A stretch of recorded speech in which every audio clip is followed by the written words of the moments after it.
Hello students, welcome to EPG Pathshala. I am Farhan Jalis Ahmed from Hamdard University, New Delhi. Today we are going to discuss on the module Microencapsulation Technology under the paper Product Development Part 1. Today we are going to learn from this lecture about what is microencapsulation and why it is rapidly growing. What are the applications of microencapsulation in pharmaceutical field, then properties of materials which are to be microencapsulated and of the materials used to encapsulate, various techniques of microencapsulation which are used in pharmaceutical area. Now comes to introduction. Microencapsulation is a process of applying relatively thin coatings to very small particles of solids or droplets of liquids and dispersions. It is differentiated from microcoating techniques in that it involves the coating of particles which are ranging from several tenths of a micron to about 5,000 micron in size. Microencapsulation provides the means of converting liquids to solids, of altering colloidal and surface properties, of providing environmental protection, and of controlling the release characteristics of and availability of coated materials. Uniqueness of microencapsulation is the smallness of the coated particles and their subsequent use and adaptation to a wide variety of dosage forms and product applications. Because of the smallness of the particles, drug moieties can be widely distributed throughout the GIT tract, thus potentially improving the drug absorption through GIT. Microencapsulation nowadays is receiving a considerable attention mainly because of developmental and commercial benefits. However, this new technology does not exclude problems. There are limitations, there are problems. For example, no single microencapsulation process is adaptable to all types of core materials, all types of pharmaceutical products. Then difficulties such as incomplete or discontinuous coating over the core material, then which results in inadequate stability, inadequate shelf life, especially in case of those materials which are sensitive to environmental conditions. Then non-reproducible and unstable release characteristics of the coated product, and economic limitations often are mainly faced in the development of these types of particles. Now, this lecture we are trying to present a description of the more prominent microencapsulation methods and some of their capabilities and limitations. The microencapsulation methods discussed are air suspension, co-sufficient phase separation, spray drying, spray congealing, pan coating, and solvent evaporation techniques. Now, if you look at the applications of microencapsulations, it might well include sustained released or prolonged released action medication, taste mask formulation like chewable tablets, powders, suspensions, single layer tablets containing chemically incompatible ingredients, and new formulation concepts for creams, ointments, aerosols, dressings, plasters, suppositories, injectables, pharmaceutically related areas such as hygiene, diagnostic aids, and in medical equipments. They are also amenable to microencapsulation applications. Two important areas of current microencapsulation application are the stabilization of the core material and the control of release of the core material. In the stabilization of core material, the example which is being shown in the figure, it illustrates the concept of improved stabilization. Microencapsulation of certain vitamins to retard degradative losses has been practiced for many years. The potency retention properties of microencapsulated vitamin A palmitate oil are illustrated here. You can clearly see that potency which is remaining after 24 days of microencapsulated vitamin A and uncapsulated vitamin A. There is a huge difference at 45 degrees centigrade temperature and 75% relative humidity. So this huge difference shows the higher stability of microencapsulated vitamin A and lower stability of unencapsulated vitamin A. Similarly, the conversion of volatile liquids to dry, free-flowing powders with subsequent retention of the liquid core material during extended storage is another example of stabilization. The figure which is shown here, it shows the stability profile of volatile carbon tetrachloride, methyl salicylate, and peppermint flavor after microencapsulation. You can see the percentage potency remaining in the figure that at about high temperature, after 400 days, the peppermint flavor is retaining the potency up to about 99%, while carbon tetrachloride it is retained up to about 96%. while methyl salicylate it retained up to about more than 92%. So it clearly shows that after microencapsulation, their physical stability is also improved. Now, how to control the release of the core material from the coatings? Release basically is achieved from the inert coatings by diffusion or by leaching of the permanent fluid. Now, release rates mainly depends upon, it's a function of permeability of the coating to the extraction fluid, selectivity of the coating to the core material, the resolution rate of the core material which is coated, the coating thickness, and the concentration gradient which is existing between across the coating membrane. Now about control of the release of the core material from the coated microcapsules. The release properties of microencapsulated materials require detailed consideration, as the coated material must be released in a predictable and reproducible manner. A wide variety of mechanisms is available to release the encapsulated core material from the microcapsules. Disruption of the coating can occur by pressure, shear, or abrasion forces, any of which affords a release mechanism. Other mechanisms involve permeability changes, which are brought about by enzymatically. Also, release can be achieved from inert coatings by diffusion or leaching of a permeant fluid. The rate of release is a function of the permeability of the coating to the extraction fluid. The pump selectivity, if any, of the coating to core material as solute, the dissolution rate of the core material, the coating thickness, and the concentration gradient which is existing across the coating membrane. Prolonged action or sustained release formulations are obvious examples of controlled release from microencapsulated products. In the given figure, it demonstrates the versatility of microencapsulation process and coating material. The in vitro release pattern achieved by applying the varied amount of the ethyl cellulose coating to aspirin using co-servation phase separation encapsulation techniques. These are shown in the figure.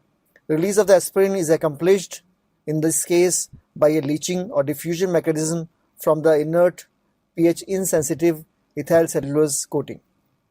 Now, after the detailed introduction, now what is the technical definition of microencapsulation? So technically, if you want to define microencapsulation, it is the process by which individual particles or droplets of solids or liquid material, the core, are surrounded or coated with a continuous film of polymeric material, which is known as shell, to produce capsules in the micrometer to millimeter size range, known as microcapsules. So this process is known as microencapsulation. You can clearly see in the figure where shell is also defined and core is also well defined. The morphology of microcapsules depends mainly on the core material and the deposition process of the shell, how it is deposited over the core. It can be mononuclear, where microcapsules contain the shells around the core. It can be polynuclear, where capsules have many cores which are encapsulated or enclosed within the shell. Matrix encapsulation, in which the core material is distributed homogeneously into the shell material. In addition to these three basic morphologies, microcapsules can also be mononuclear with multiple shells, or they may form clusters of microcapsules. As described in the previous slide, morphology of the microcapsules is very well shown in this figure, where microcapsules are mononuclear, polynuclear, and matrix type. So in mononuclear you have a single core, in polynuclear we have multiple cores, and in matrix your core is uniformly distributed throughout the coating material. Now if you look at the formulation concentration for the development of microcapsules, the potential that microencapsulation offers involves a basic understanding of the general properties of microcapsules, such as the properties of the core material, properties of the coating material, stability and release characteristic of the coated material. Now talk about core material. The core material defined as the specific material which is to be coated, which is to be encapsulated inside the coated. It can be a liquid or it can be a solid particle. The ability to vary the core material composition provides definite flexibility, and utilization of this characteristic often allows effectual design and development of the desired microcapsules properties. Now in this table we can see the properties of some microencapsulated core materials. Like for example, the first core material is acetaminophen or paracetamol, which is the property is it is slightly water soluble solid, and the purpose of encapsulation here is to mask the bitter taste of the acetaminophen, and the final product form in which it is available in the market is tablet. Another core material is activated charcoal, which is used as an adsorbent, and it is basically encapsulated to make it a selective sorption material, and it is finally available in the dry powder form. Another core material which is microencapsulated is aspirin, which is slightly water-soluble solid. It is encapsulated for taste masking. It is encapsulated for sustained release to reduce the gastric irritation and separation of incompatibles. So it is available in the market in the form of tablet or capsule. Then another product is islet of Langerhans, which are viable cells, and their purpose of encapsulation is to sustain the normalization of diabetic condition, and it is available in injectable form. Another material is isosorbide dinitrate, which is a water-soluble solid, and it is being encapsulated to impart a sustained release effect, and it is available in capsule form. Another product is liquid crystals, which is in the liquid form, and the purpose of microencapsulation is to convert into a solid and also to improve its stability. It is available as flexible film for thermal mapping of anatomy. Then another product is menthol or methyl salicylate camphor mixture, which is a volatile solution, and the main purpose of encapsulation is to reduce the volatility and to produce a sustained release effect. It is available as lotion. Then other material is progesterone, which is slightly soluble, water-soluble solid, and it is encapsulated to impart a sustained release effect, and it is available in various forms. Then we have potassium chloride, which is highly water-soluble solid, and the main purpose of encapsulation to reduce its gastric irritation, which is caused when it is taken orally. It is available in the capsule form. Then we have urease, which is a water-soluble enzyme, which is encapsulated for pump selectivity of enzyme, substrate, and reaction products. It is available as dispersion. Then we have vitamin A palmitate, which is a non-volatile liquid, and the main purpose of encapsulation here is a stabilization of vitamin against oxidation, and it is available as dry powder. The most important substance in a microcapsule is coating material. The selection of appropriate coating material is extremely important because it dictates to a major degree the resultant physical and chemical properties of the microcapsules, and consequently this selection must be given due consideration, because if you are selecting a proper coating material, then only we will get the desired result. Now, coating material properties which are important, first is our core material should be stable, so stabilization of the core material. Then it should be inert towards the active ingredients. There should not be any interaction. If there is any interaction, obviously they are going to give a third product which is of uncontrollable properties. Then control release under specific conditions, film forming, palpable, tasteless, unstable.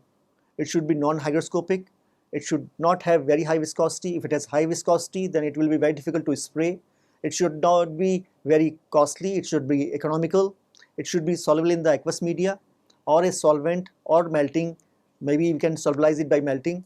The coating should be flexible, brittle, hard or thin, etc. Now, different types of coating materials which are used. We have gums, carbohydrate, cellulose, lipids and proteins. Among gums we have which are used is gum arabic, sodium alginate, carrageenan. In carbohydrates we have, for example, starch, dextran, sucrose. In cellulose materials we have carboxymethyl cellulose, methyl cellulose. In lipids we have beeswax, stearic acids and phospholipids. In proteins we have gelatin and albumin. Various technologies which are used for the preparation of microcapsules are shown in the figure. These techniques are solvent evaporation, thermal gelation, interfacial polycondensation, polymerization, spray drying, fluidized bed drying, droplet freezing, droplet gelation, extrusion, supercritical fluid, conservation. Out of these techniques, microencapsulation methods that have been adapted to pharmaceutical use include air suspension, conservation phase separation, spray drying and spray congealing, solvent evaporation and pan coating. Now let's talk about air suspension method or the Woodstock method. It is one of the most popular method of coating small particles. Woodstock process consists of the dispersing of the solid particulate core material in a supporting air stream and the spray coating of the air suspended particles by spraying the coating material in a very fine mist of suspension. Within the coating chamber, particles are suspended on an upward moving stream where they are coated by spraying the material. The design of the chamber and its operating parameters affects a recirculating flow of the particles through the coating zone portion of the chamber, where a coating material, usually polymer solution, is sprayed and applied to the moving particles. During each pass through the coating zone, the coat material receives an increment of the coating material. The supporting air stream also serves to dry the product. So it is serving both the purposes when it is coating the material as well as because the air is hot, it is also evaporating the solvent in which your polymer is dissolved. In air suspension technique, microencapsulation is generally ascribed to the inventions of Professor Dale E. Worcester during his tenure at the University of Wisconsin. Basically, the Worcester process consists of the dispersion of solid particulate core material in a supporting air stream and the spray coating of the air suspended particles, which are shown in the figure. It depicts a old type of a Worcester air suspension encapsulation unit. It has a coating chamber where particles are being treated. It has a process airflow. It has a nozzle for coating. It has a control panel and air distribution panel. Within the coating chamber, particles are suspended on an upward moving air stream as indicated in the drawing. The design of the chamber and its operating parameters affect a recirculating flow of the particles through the coating zone portion of the chamber, where a coating material, usually a polymer solution, is spray applied to the moving particles. During each pass through the coating zone, the core material receives an increment coating material. The cyclic process is repeated perhaps several hundred times during processing depending on the purpose of microencapsulation, the coating thickness desired, or whether the core material particles are thoroughly encapsulated. The supporting air stream also serves to dry the product while it is being encapsulated. Drying rates are directly related to the volume, temperature of the supporting air. Processing variables that receive consideration for efficient and effective encapsulation by air suspension technique includes the following: density, surface area, melting point, solubility, friability, volatility, crystallinity, and flowability of the core material, concentration of the core material, coating material application rate, volume of air required to support and fluidize the core material, amount of coating material required, inlet and outlet operating temperature. The air suspension process offers a wide variety of coating material candidates for microencapsulation. The process has the capability of applying coating in the form of solvent solution, aqueous solution, emulsion, dispersions, or hot melts in equipment ranging in capacities from 1 pound to 990 pounds. A partial listing of the coating material is listed here. The coating material selection appears to be limited only in that the coating must form a cohesive bond with the core material. The process generally is considered to be applicable only to the encapsulation of the solid core material as indicated in the table. The co-surfactant phase separation process consists of 3 steps which are carried out under continuous agitation. First step, which is shown in the figure, is formation of 3 miscible phases. Second step is deposition of the coating. Third step is rigidization of the coating. Another technique which is used for making microcapsules is co-servation phase separation. It is a very old technique and it involves the formation of 3 miscible phases. To form the 3 phases, the core material is dispersed in a solution of the coating polymer. The solvent for the polymer being the liquid manufacturing vehicle phase. The coating material phase, it is an immiscible polymer in a liquid state and it is formed by changing the temperature of the polymer solution, adding a salt, adding a non-solvent or any incompatible polymer to the polymer solution, which results in the precipitation, then inducing the polymer interaction. Next step is depositing the liquid polymer coating upon the core material, and this is accomplished by controlled physical mixing of the coating material and the core material in the manufacturing vehicle. deposition of the liquid polymer coating around the core material. It occurs if the polymer is adsorbed at the interface which is formed between the core material and the liquid vehicle phase, and this adsorption phenomena is prerequisite to effective coating. The continued deposition of the coating material is promoted by a reduction in the total free interfacial energy of the system, which is brought about by the decrease of the coating material surface area during the coalescence of the liquid polymer droplets. Now the third and the most important step is rigidizing the coating. The coat which is being formed around the core material, it should be rigidized, so it should become stable. This rigidization can be bring about either by heating, by thermal effect, or by cross-linking between monomers, or by desolvation techniques which can remove the solvent, and the polymer can precipitate and form a rigid core around the coat material. In this table, we have shown the summary of examples for cost-efficient phase separation techniques. In the first example, the phase separation was brought about by temperature change, where temperature was changed from high to room temperature. The liquid which was used as vehicle was cyclohexane, the coating material was ethyl cellulose, and the core material was N-acetyl p-amino phenol. In the second example of the phase separation is brought about by incompatible polymer addition, where they have added liquid polybutadiene. Vehicle was toluene, and the coating material was ethyl cellulose, and the core material was methylene blue. In the third example, a non-solvent was added, which is isopropyl ether, and the vehicle was methyl ether ketone, while the coating material was cellulose acetate butyrate, and the core material was methyl scopolamine hydrobromide. In the next example, we have added salt, which is sodium sulfate solution, and the vehicle was water, and the coating material was pigskin gelatin, and the core material was oil soluble vitamin. In the last example, polymer interaction was brought about by adding a positive charged gelatin to negative charged gum arabic solution. The vehicle was water, the coating material was gelatin gum arabic complex, and the core material was methyl salicylate. In the figure shown here, it is a multi-orifice centrifugal machine.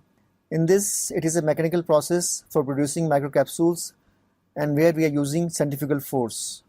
There is a nozzle from which the core material particles is encapsulated by a microencapsulating membrane, and thereby affecting mechanical microencapsulation. Now another important technique is multi-orifice centrifugal process. It is an industrial technique. It involves various steps which are as follows, like the coating material under the centrifugal force imparted by the cylindrical rotation flows outward and forms a film across the orifice. A counter-rotating disc atomizes the core material, which is either in the liquid form or in the solid form, and throws it or fling it towards the orifice. The core material, when it arrives at the orifice and encounters the coating material, which is in the form of membrane, the centrifugal force hurls the core material through the enveloping coating membrane, which is immediately regenerated by the continuously overflowing of the coating material. So microcapsules, upon leaving the orifice, they are hardened by drying. Now another important technique which is most commonly used is spray drying or spray congealing. Microencapsulation by spray drying is a low-cost commercial process which is mostly used for the encapsulation of fragrances, oils, and flavors. It involves various steps like core particles. First, they are dispersed in a polymer solution, and then they are sprayed into a hot chamber. The shell material solidifies when it comes in contact with the drying air onto the core particles. So as the solvent evaporates, it becomes hard. The microcapsules obtained are of polynuclear or matrix type. As showed here, you can clearly see the process of spray drying, where feed suspension is sprayed into the air, and hot air which is coming from the bottom, it is evaporating the solvent in which your coating material is dispersed, and you are getting the dry particles in the fluidized air. Another spraying technique is spray congealing. This technique can be accomplished with spray drying equipment when the protective coating is applied in the form of melt. The core material is dispersed in the coating material, which is molten in stage. Then coating solidification and microencapsulation is accomplished by spraying the hot mixture into a cool air stream. For example, microencapsulation of vitamins with digestible waxes for taste masking. Another technique is solvent evaporation. It is the most extensively used method of microencapsulation, in which we prepare an aqueous solution of the drug, which may contain a viscosity, building or stabilizing agent. Then we add an organic phase, which consisting of polymer solution in solvents like dichloromethane or chloroform, with vigorous stirring to form the primary water in oil emulsion. The emulsion is then added to a large volume of water containing a stabilizer or emulsifier like polyvinyl acetate or polyvinyl pyrrolidone to form the multiple emulsion. It will be a water in oil in water. The double emulsion is then subjected to stirring until most of the organic solvent which is there, it evaporates, leaving the solid microsphere. The microspheres can then be washed out and can be further dried. Another very new technique and important technique is rapid expansion of supercritical fluids. Supercritical fluids are highly compressed gases that possess several properties of both liquid as well as gases. The most commonly used gas is carbon dioxide or nitrous oxide. A small change in temperature or pressure causes a large change in the density of supercritical fluids. Now, if we look at the steps which are involved in supercritical fluids, supercritical fluid containing the active ingredients and the shell material are maintained at high pressure and then released at atmospheric pressure through the small, very small nozzle. The sudden drop in pressure causes the dissolution of the shell material, which is then deposited around the active ingredient, which is the core, and forms a coating layer. Different core materials such as pesticides, pigments, vitamins, flavors, and dyes are encapsulated by this method. A wide variety of shell materials like paraffin wax and polyethylene glycol are used to encapsulate core substances. The disadvantage of this process is that both the active ingredient and the shell materials must be very soluble in the supercritical fluid. The carbon dioxide in which the polymer is dissolved is immediately evaporated, leaving behind the polymer coating the core particles, forming the microcapsules.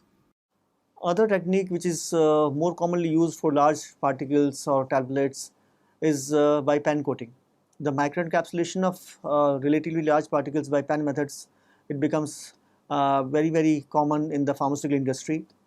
And with respect to microencapsulation, solid particles which are larger than 600 micron in size are generally considered essential for effective coating, and they are coated by using normal coating pens, either they are old coating pens or they are flow-through coating pens.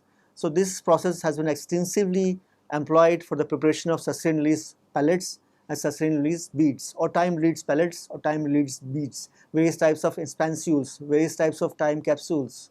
So in this case, medicaments are usually coated onto various spherical substrates such as non-pyryl sugar beads, and then coated with protective layers of various polymers.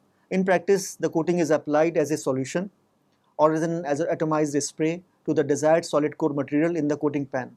Usually, to remove the coating solvent, warm air is also passed over the coating material, as we do in the coating of tablets, and these coatings which are being applied in the coating pens.